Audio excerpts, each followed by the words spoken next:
Je reviens sur la question des préfixes et des suffixes. En français. Parce qu'il n'y a qu'en français que ça a pris une dimension aussi sophistiquée. Les préfixes vont valoriser les consonnes et les suffixes vont valoriser les voyelles. Les voyelles qui sont masculines et qui ont le dernier mot, alors que le préfixe, c'est quelque chose qui est initial, primitif. Alors, pour valoriser les préfixes, en français, vous avez remarqué qu'on utilise beaucoup de préfixes là où les autres langues ne le font pas. Quand je dis « je veux de l'eau », D-E-L apostrophe, c'est un préfixe, alors que les autres vont dire « je veux de l'eau », je veux de l'eau, je veux eau. Voilà, je will Wasser, voilà. Il lance le mot, il n'y a rien avant.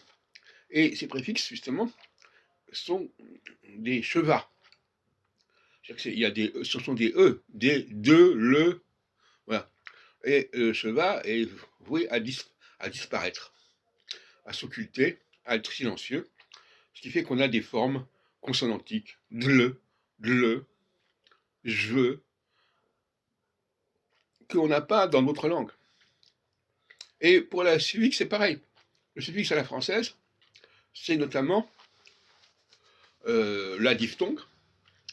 Alors, la diphtongue permet de transformer le N en une voyelle, le on, le en, le un, et c'est aussi l'adverbe, c'est aussi tout ce qui est en MENT ou le participe présent en ANT.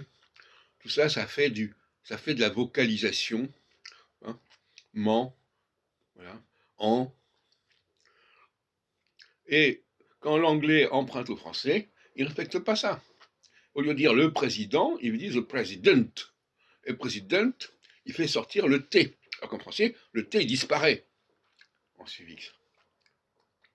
Donc, on voit bien qu'il y a une construction des affixes en français qui est tout à fait remarquable et qui en fait une langue tout à fait supérieure par sa préfixation, par ses méthodes de préfixation et par ses méthodes et ses moyens de suffixation.